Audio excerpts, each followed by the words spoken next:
In this video, we'll be going through the steps involved in creating a scheduler values.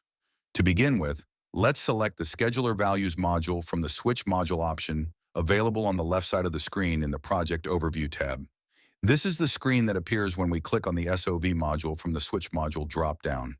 Here we can see the set of created SOVs for the project card. Now you have an option to search for a relevant or specific SOV from the search bar right here. You also have an option to filter the SOVs based on their status. In this demo, we'll be creating an SOV from the subcontractor's point of view. Currently, what you see on the screen are the lists of SOVs created by the subcontractors on the project. To initiate an SOV creation, click on the Create New SOV option available on the top right corner of the screen. Once you click on Create on SOV, you see the steps that are needed to be followed to create an SOV successfully. Step 1 is to select the divisions and tasks. Step 2 is to add values. Step 3 is to submit for approval. Now click on the OK, Got It button, which is in the center of the screen to continue. Now let's click on the Add Divisions button that's mentioned in the middle of the screen or on the top right corner of the screen. So when you click on the Add Divisions option, you get to see all the divisions on your screen. Now go ahead and select relevant divisions to add them to your main sheet and start creating the scheduler values. When you click on a respective division, you can see the subdivisions of that division.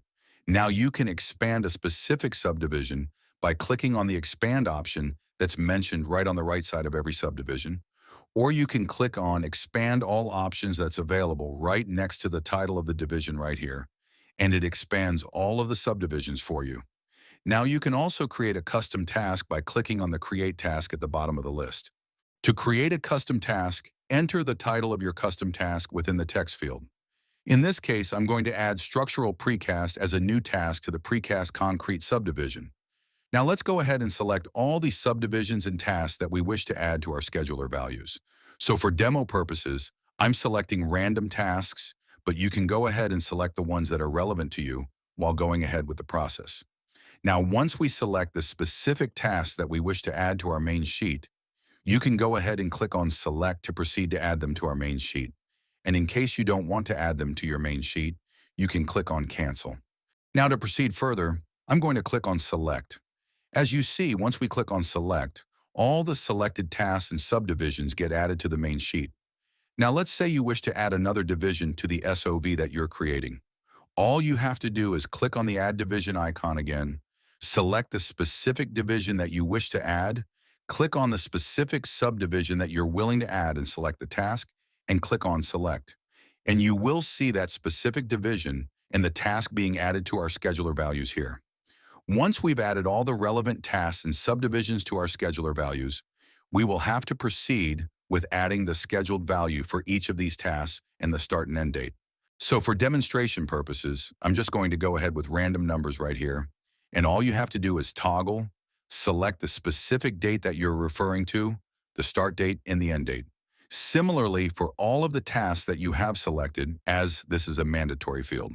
Once you add relevant scheduled values, the start date and end date, you will notice that the task total adds up to your subdivision and the subdivision's totals to your division. So you can see that on the screen right here.